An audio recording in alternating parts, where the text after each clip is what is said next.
ನಮಸ್ಕಾರ. ಸಮಗ್ರ ಸ್ವಾಸ್ಥ್ಯ ವಿಶೇಷ ಕಾರ್ಯಕ್ರಮಕ್ಕೆ ಆತ್ಮೀಯವಾದಂಥ ಸ್ವಾಗತ.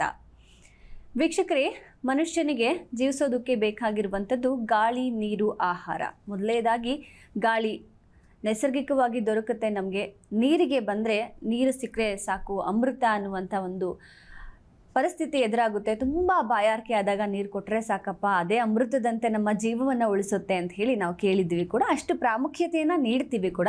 ನಾವೆಲ್ಲರೂ ಇತ್ತೀಚಿನ ದಿನಗಳಲ್ಲಿ ನೋಡ್ತಾ ಇದ್ದೀವಿ, ಕಾಲಕ್ಕೆ ಅನುಸಾರವಾಗಿ ಬಿಸಿ ನೀರನ್ನು ಕುಡಿತಾ ಇರ್ತೀವಿ. ಚಳಿಗಾಲದಲ್ಲಿ ಇರ್ಬೋದು ಅಥವಾ ಮಳೆಗಾಲದಲ್ಲಿ ಇರ್ಬೋದು, ಅಥವಾ ವಯಸ್ಸಾದವರಿಗೆ, ಆರೋಗ್ಯದ ಸಮಸ್ಯೆ ಇದ್ದವರಿಗೆ, ಚಿಕ್ಕ ಮಕ್ಕಳಿಗೆ ಬಿಸಿನೀರನ್ನು ಕುಡಿಸ್ತಾ ಇರ್ತೀವಿ. ನಿಜಕ್ಕೂ ಬಿಸಿ ನೀರು ಎಷ್ಟು ಆರೋಗ್ಯಕರ ಅನ್ನುವಂಥದ್ದು ಒಂದು ವಿಶೇಷವಾದಂಥ ಗಮನವನ್ನು ಕುರಿತಾಗಿ ಈ ಒಂದು ವಿಶೇಷವಾದಂಥ ಸಮಗ್ರ ಸ್ವಾಸ್ಥ್ಯ ಕಾರ್ಯಕ್ರಮ ಇದೆ. ಬಿಸಿ ನೀರು ಅಂತಂದರೆ ಯಾವ ತರಹದ ಬಿಸಿನೀರನ್ನು ಕುಡಿಬೇಕು, ಇದರಿಂದ ಬೇರೆ ಬೇರೆ ರೀತಿಯಾದಂಥ ಆರೋಗ್ಯದ ಸಮಸ್ಯೆಗಳು ವಾಸಿಯಾಗುತ್ತೆ ಅನ್ನುವಂಥದ್ದು ನಮ್ಮೆಲ್ಲರ ಅಭಿಪ್ರಾಯ. ಜೀರ್ಣಕ್ರಿಯೆಗೆ ಸಂಬಂಧಪಟ್ಟ ಹಾಗೆ ತೂಕ ಇಳಿಕೆಗೂ ಒಂದು ಅತ್ಯುತ್ತಮವಾದಂಥ ಒಂದು ಪಾನೀಯ ಅಂತ ಹೇಳಿದ್ರೆ ಬಿಸಿನೀರು ಅಂತ ಅಂದ್ಕೊಂಡಿದ್ದೀವಿ. ಅದರ ನಿಜಕ್ಕೂ ಬಿಸಿನೀರಿನ ಬಗ್ಗೆ ನಮಗೆ ಗೊತ್ತಿಲ್ಲದೆ ಇರುವಂಥ ವಿಚಾರವನ್ನು ತಿಳಿಸ್ಕೊಡೋದಕ್ಕೆ ಇವತ್ತಿನ ಕಾರ್ಯಕ್ರಮದಲ್ಲಿ ನಮ್ಮ ಜೊತೆಗಿದ್ದಾರೆ ಡಾಕ್ಟರ್ ಭರತ್ ಅಂಚೆ ಅವರು, ಖ್ಯಾತ ವೈದ್ಯರು. ಅವರಿಗೆ ಕಾರ್ಯಕ್ರಮಕ್ಕೆ ಸ್ವಾಗತವನ್ನು ಕೋರ್ತಾ ಇದ್ದೇನೆ. ಡಾಕ್ಟರ್ ನಮಸ್ತೆ, ಕಾರ್ಯಕ್ರಮಕ್ಕೆ ಪ್ರೀತಿಯ ಸ್ವಾಗತ. ಧನ್ಯವಾದಗಳು.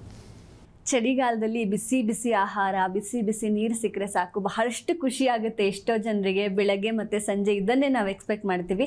ಆದರೆ ನಿಜಕ್ಕೂ ಬಿಸಿನೀರಿಂದ ಎಷ್ಟು ಒಳ್ಳೆಯದಿದೆ ಅನ್ನೋದಕ್ಕಿಂತ ಅದರದ್ದು ನೆಗೆಟಿವಿಟಿ ಕೂಡ ಇರುತ್ತೆ. ಅದ್ರ ಬಗ್ಗೆ ನಾವು ಗಮನ ಹರಿಸಿರೋದಿಲ್ಲ, ಅಥವಾ ನಮಗೆ ಅದ್ರ ಬಗ್ಗೆ ಮಾಹಿತಿಯ ಕೊರತೆ ಇರಬಹುದು. ಇದ್ರ ಬಗ್ಗೆ ತಮ್ಮ ಅಭಿಪ್ರಾಯ ಏನು ತಿಳಿಸ್ಕೊಡಿ ಡಾಕ್ಟರ್.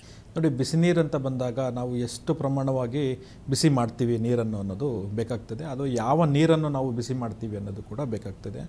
ಇತ್ತೀಚಿನ ದಿನಗಳಲ್ಲಿ ನಮಗೆ RO ವಾಟರ್ ಸಿಗುತ್ತೆ, ಫಿಲ್ಟರ್ ವಾಟರ್ ಸಿಗುತ್ತೆ. ಸೊ ಈ ಥರ ನೀರು ಸಿಕ್ಕಾಗ ಅದನ್ನು ನಾವು ಬಿಸಿಯಾಗಿ ಮಾಡೋದಕ್ಕೆ ಅಥವಾ ತುಂಬ ಬಾಯ್ಲ್ ಮಾಡಿ ಕುಡಿದಾಗ ದೇಹಕ್ಕೂ ಕೂಡ ನಮಗೆ ತೊಂದರೆ ಉಂಟಾಗುತ್ತೆ. ಬಟ್ ಇತ್ತೀಚಿನ ದಿನಗಳಿಂದ ಓಲ್ಡನ್ ಡೇಸ್ಗಳಿಂದನೂ ಏನಂತ ಬಂದಿದೆ ಅಂತಂದರೆ, ಸರ್ವೇ ಸಾಮಾನ್ಯವಾಗಿ ಬಿಸಿನೀರು ಕುಡಿದಾಗ ಎಷ್ಟೋ ಒಂದು ಆರ್ಟಿಕಲಲ್ಲಿ ಓದಿರ್ತೀವಿ ಅಥವಾ ಎಷ್ಟೋ ಜನರ ಬಾಯಲ್ಲಿ ಕೇಳಿರ್ತೀವಿ, ಬಿಸಿನೀರು ಕುಡಿಬೇಕಾಗ್ತದೆ, ಬಿಸಿನೀರು ಕುಡಿದಾಗ ನಿಮ್ಮಲ್ಲಿರುವಂತಹ ಬೊಜ್ಜು ಕರಗುತ್ತೆ, ಫ್ಯಾಟ್ ಲಾಸ್ ಆಗುತ್ತೆ, ವೆಯ್ಟ್ ರಿಡಕ್ಷನ್ಸ್ ಆಗುತ್ತೆ, ಮತ್ತು ಹಲವಾರು ರೋಗ ರುಜಿನಗಳು ಬರೋದಿಲ್ಲ ಅನ್ನೋದು. ಮತ್ತು ಇನ್ನೊಂದು ಕೆಲವೊಂದು ಕಡೆ ಆರ್ಟಿಕಲಲ್ಲಿ ಬರುತ್ತೆ, ಅಥವಾ ಕೆಲವರು ಹೇಳ್ತಾರೆ ಬಿಸಿನೀರು ಕುಡಿಯೋದ್ರಿಂದ ಕ್ಯಾನ್ಸರ್ ಅಂತಹ ಸೆಲ್ಸು ಕೂಡ ಸತ್ತೋಗುತ್ತೆ, ಅದು ಕ್ಯಾನ್ಸರ್ಸು ಕೂಡ ಮನುಷ್ಯನಿಗೆ ಬರೋದಿಲ್ಲ ಅನ್ನೋದು ಒಂದು ತಪ್ಪು ಕಲ್ಪನೆಗಳು ಕೂಡ ನಮಗೆ ನೋಡ್ತಾ ಬರ್ತಿದ್ದಾವೆ ಅಥವಾ ಕೇಳ್ತಾನೂ ಕೂಡ ಇದ್ದೇವೆ. ಆದರೆ ಈ ಬಿಸಿನೀರು ಕುಡಿಯೋದ್ರಿಂದ ಎಷ್ಟು ಅನುಕೂಲ ಆಗುತ್ತೆ ಅನ್ನೋಕ್ಕಿಂತ ಕೆಲವು ಅನಾನುಕೂಲ ಕೂಡ ಆಗ್ತದೆ ದೇಹಕ್ಕೆ. ಯಾಕೆ ಅಂತಂದರೆ, ಈಗ ಬಿಸಿ ನಾವು ಎಷ್ಟು ಮಾಡ್ತೀವಿ ಅನ್ನೋದು ನಮಗೆ ಗೊತ್ತಿರಲ್ಲ, ಎಷ್ಟು ಟೆಂಪ್ರೇಚರ್ ಇರುತ್ತೆ ಅನ್ನೋದು ಗೊತ್ತಿರಲ್ಲ. ಈಗ ಸಪೋಸು ಒಂದು ಅತಿಯಾದ ಬಿಸಿಯಾಗಿರುವಾಗ ನಾವು ಸೇವಿಸಲಿಕ್ಕೆ ಆಗಲ್ಲ. ಓಕೆ, ಅದು ತುಂಬ ಬಾಯಿಗೆ ಸುಡುತ್ತೆ ಅಥವಾ ಸುಟ್ಟಂತಹ ಜಾಗ ಗಾಯ ಆಗೋಕ್ಕೆ ಸ್ಟಾರ್ಟ್ ಆಗ್ತದೆ. ಸೊ ಅದೇ ರೀತಿಯಲ್ಲಿ ಈ ಬಿಸಿನೀರು ಮಾಡುವಾಗ ಈ ನೀರಿಗೆ ಏನೇನು ತೊಂದರೆ ಆಗುತ್ತೆ ಅಥವಾ ಬಿಸಿನೀರಲ್ಲಿ ಯಾವ ರೀತಿ ನೀರಲ್ಲಿರುವಂತಹ ಲವಣಗಳು ಕಳ್ಕೊಂಡು ಹೋಗುತ್ತೆ ಅನ್ನೋದು ನಾವು ಮುಖ್ಯವಾಗಿ ತಿಳ್ಕೊಬೇಕಾಗುತ್ತೆ. ಸೊ ಇವಾಗ ನಾವು ಪ್ಯಾಶ್ಚರೈಸ್ ವಾಟರ್ ಅಂತ ಹೇಳ್ತೀವಿ, ಅಥವಾ ಶುದ್ಧೀಕರಣ ಮಾಡಿದಂತಹ ನೀರು ಅಂತ ಹೇಳ್ತೀವಿ. ಅದನ್ನು ಇತ್ತೀಚಿನ ದಿನಗಳಲ್ಲಿ ನಾವೆಲ್ಲ ಒಂದು ಬಾಟಲ್ಸಲ್ಲಾಗಿರ್ಬೋದು, ವಾಟರ್ ಬಾಟಲ್ಸಲ್ಲಾಗಿರ್ಬೋದು, ಪ್ಲಾಸ್ಟಿಕ್ ಬಾಟಲಲ್ಲಿ ಇದು ಮಾಡಿರ್ಬೋದು. ಅದೇ ರೀತಿ ಹಿಂದಿನ ಕಾಲದಲ್ಲಿ ಇದು ಯಾವುದೂ ಇರಲಿಲ್ಲ. ಓಕೆ, ಇವತ್ತಿನ ದಿನದಲ್ಲಿ ನೀವು ಮಾರುಕಟ್ಟೆಗೆ ಹೋದರೆ ಅಂತಂದರೆ ಬಿಸ್ಲೇರಿ ಸಿಗ್ಬೋದು, ಅಕ್ವಾಫಿನಾ ಸಿಗ್ಬೋದು, ಅಥವಾ ಕಿನ್ಲೆ ಸಿಗ್ಬೋದು. ಈ ರೀತಿಯಾದಂತಹ ಒಂದು ಬ್ರ್ಯಾಂಡೆಡ್ ಏನು ಅಂತ ಹೇಳ್ತಿದೆ ವಾಟರ್ಸ್ಗಳು ಕೂಡ ಸಿಗುತ್ತೆ. ಇದು ಒಂದು ಬಾಟಲಲ್ಲಿ ಶೇಖರಿಸಿದಂತಹ ನೀರು. ಆದರೆ ಈಗ ಬಿಸಿನೀರು ಅಂತ ಬಂದಾಗ, ಬಿಸಿನೀರಲ್ಲಿ ನಾವು ಸೇವನೆ ಮಾಡುವಾಗ ಏನಾಗ್ತದೆ, ಮೊದಲನೇದಾಗಿ ಅತಿಯಾಗಿ ಬಿಸಿನೀರನ್ನು ಕುಡಿಯುವಾಗ ನಮ್ಮ ಮ್ಯೂಕೋಸ ಅಂತ ಹೇಳ್ತೀವಿ, ಬಾಯಲ್ಲಿ ಮ್ಯೂಕೋಸ ಇರುತ್ತೆ, ಅನ್ನನಾಳದಲ್ಲಿ ಮ್ಯೂಕೋಸ ಇರುತ್ತೆ, ಮತ್ತು ಜಠರದಲ್ಲೂ ಕೂಡ ಮ್ಯೂಕೋಸ, ಅಂದರೆ ಹೊಟ್ಟೆಯಲ್ಲೂ ಕೂಡ ಮ್ಯೂಕೋಸ ಇರ್ತದೆ. ಫಸ್ಟ್ ಆ್ಯಂಡ್ ಫಾರ್ಮೋಸ್ಟ್ ಅತಿಯಾದ ಬಿಸಿ ಕುಡಿಯೋದ್ರಿಂದ ಈ ಮ್ಯೂಕೋಸ ರಪ್ಚರ್ ಆಗುತ್ತೆ ಅಥವಾ ಮ್ಯೂಕೋಸ ಹರಿದು ಹೋಗುತ್ತೆ. ಆ ಮ್ಯೂಕೋಸ ಹರಿದು ಹೋದಾಗ ಅಲ್ಲಿ ಬರುವಂತಹ ಎಪಿಥೀಲಿಯಮ್ಮು ನಾಶ ಆದಾಗ ಅಲ್ಲಿ ಹುಣ್ಣಾಗ್ಲಿಕ್ಕೆ ಸ್ಟಾರ್ಟ್ ಆಗ್ತದೆ.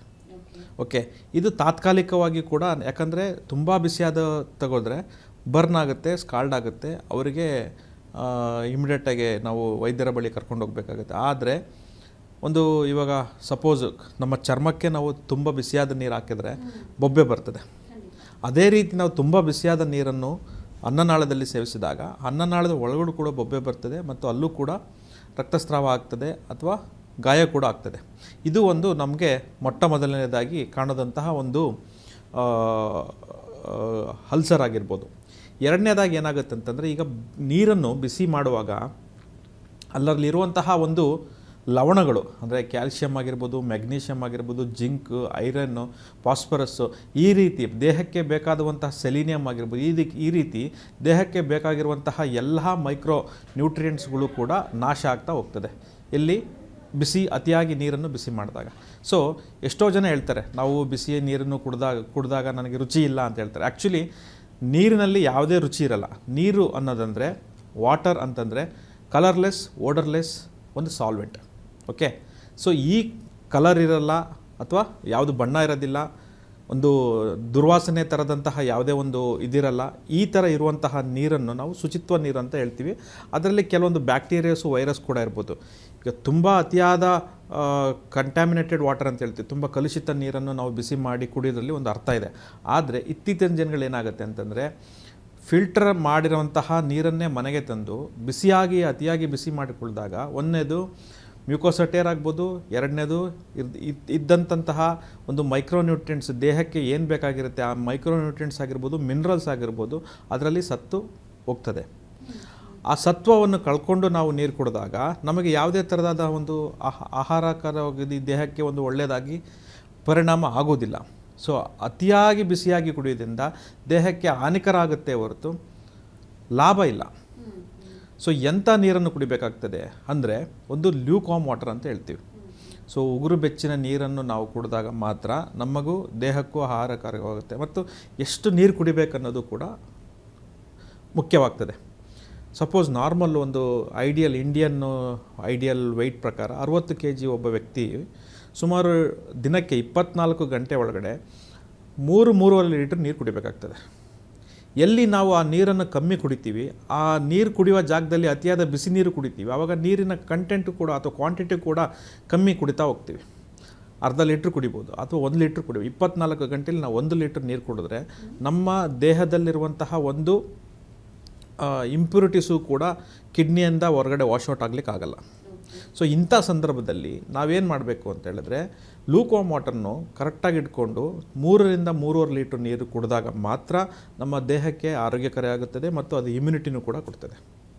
ಸೊ ಅದೇ ರೀತಿ ಮೌಢ್ಯ ರೀತಿಯಿಂದ ನಾವು ಅತಿಯಾದ ಬಿಸಿನೀರು ಮಾಡಿಕೊಂಡು ಬಟ್ ಬಿಸಿನೀರು ಕೆಲವು ಕಡೆ ಕುಡಿಬೇಕಾಗ್ತದೆ. ಎಲ್ಲಿ ಅಂತಂದರೆ, ಎಂತಹ ಜನರು ಈ ಸಮುದ್ರದ ತೀರದಲ್ಲಿ ಇರ್ತಾರೆ, ಅಲ್ಲಿ ಬರುವಂತಹ ಒಂದು ವಾಟರ್ ಏನಿರುತ್ತೆ, ಭೂಮಿಯಿಂದ ಬರುವಂತಹ ವಾಟರು ಕಲುಷಿತಗೊಂಡಿರ್ತದೆ ಅಥವಾ ಅತಿಯಾದ ಮಿನರಲ್ಸು, ಕ್ಯಾಲ್ಶಿಯಮ್ಸಿಂದ ಜಾಸ್ತಿ ಆಗಿರ್ತದೆ ಅಥವಾ ಸಾಲ್ಟೆಡ್ ವಾಟರ್ ಜಾಸ್ತಿ ಇರ್ತದೆ. ಅಂದರೆ salt water called as hard water ಅಂತ ಹೇಳ್ತೀವಿ. ಈ ಹಾರ್ಡ್ ವಾಟರ್ನ ನಾವು ಬಾಯ್ಲ್ ಮಾಡಿದಾಗ ನಮಗೊಂದು ಪರೆ ಸಿಗ್ತದೆ. ಸೊ ಆ ಪದರ ಸಿಗೋದೇನಿದೆ ಅದರಲ್ಲಿ ಕ್ಯಾಲ್ಶಿಯಮ್ಸು, ಮೆಗ್ನೀಷಿಯಮ್ಸ್ ಎಲ್ಲ ಕೂಡ ಸಪ್ರೇಟ್ ಆಗುತ್ತೆ. ಅಂತಹ ವಾಟರ್ನ ನಾವು ಅತಿಯಾಗಿ ಬಿಸಿ ಮಾಡಿ ಕಾಯಿಸಿ ಕುಡಿದಾಗ ಅದು ದೇಹಕ್ಕೆ ಹಾನಿಕರ ಆಗೋದಿಲ್ಲ. ಆದರೆ ನಾರ್ಮಲ್ ಆಲ್ರೆಡಿ ಫಿಲ್ಟರ್ ಮಾಡಿದಂಥ ವಾಟರು, ಕ್ಲೋರಿನೇಟೆಡ್ ವಾಟರನ್ನು ಕೂಡ ನಾವು ಬಾಯ್ಲ್ ಮಾಡಿ ಕುಡಿದಾಗ ಕ್ಲೋರಿನು ಇರೋದಿಲ್ಲ. ಓಕೆ, ಈ ಕಡೆ ಕ್ಯಾಲ್ಶಿಯಮ್ಸು, ಮೆಗ್ನೀಷಿಯಮು, ಐರನ್ನು, ಸೆಲಿನಿಯಮು, ಜಿಂಕ್ ಇದೆಲ್ಲ ಏನು ನೀವು ಮೈಕ್ರೋನ್ಯೂಟ್ರಿಯೆಂಟ್ಸ್ ಆಗಿ ವಾಟ್ರಲ್ಲಿ ಇರುತ್ತೆ, ಅದು ಕೂಡ ಮಿನರಲ್ಸು ಕೂಡ ಇರೋದಿಲ್ಲ. ಸೊ ಈ ಒಂದು ನಾವು ತಿಳ್ಕೊಂಡಾಗ ಅತಿಯಾದ ಬಿಸಿನೀರನ್ನು ಕುಡಿಯೋದು ತಪ್ಪಾಗ್ತದೆ ಅಥವಾ ದೇಹಕ್ಕೆ ತೊಂದರೆ ಆಗ್ತದೆ.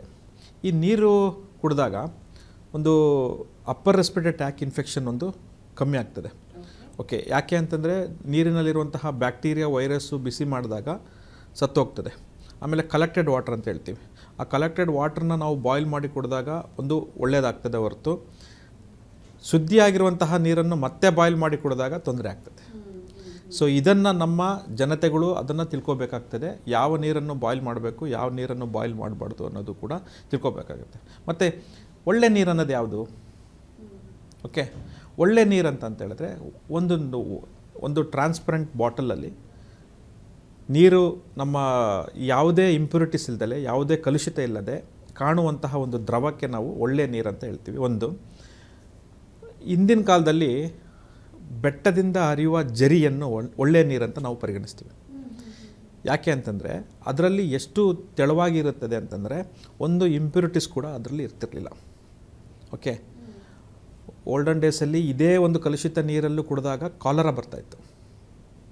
ಓಕೆ, ನೀರು ಯಾವಾಗ ಕಲುಷಿತ ಆಗುತ್ತೆ ಅಂತಹ ನೀರನ್ನು ನಾವು ಬಾಯ್ಲ್ ಮಾಡಿ ಕುಡಿದಾಗ ಮಾತ್ರ ಒಳ್ಳೆಯದಾಗ್ತದೆ. ಆದರೆ ಚೆನ್ನಾಗಿರುವಂತಹ ನೀರನ್ನು, ಮಿನರಲ್ಸ್ ಇರುವಂಥ ನೀರನ್ನು, RO ವಾಟರ್ ನೀರನ್ನು ನಾವು ಮತ್ತೆ ಅತಿಯಾಗಿ ಬಾಯ್ಲ್ ಮಾಡಿದಾಗ ಅದರಲ್ಲಿರೋ ಸತ್ತು ಹೋಗಿ ಮನುಷ್ಯನ ದೇಹಕ್ಕೆ ಹಾನಿಕರ ಆಗೋ ಚಾನ್ಸಸ್ ಜಾಸ್ತಿ ಇರ್ತದೆ.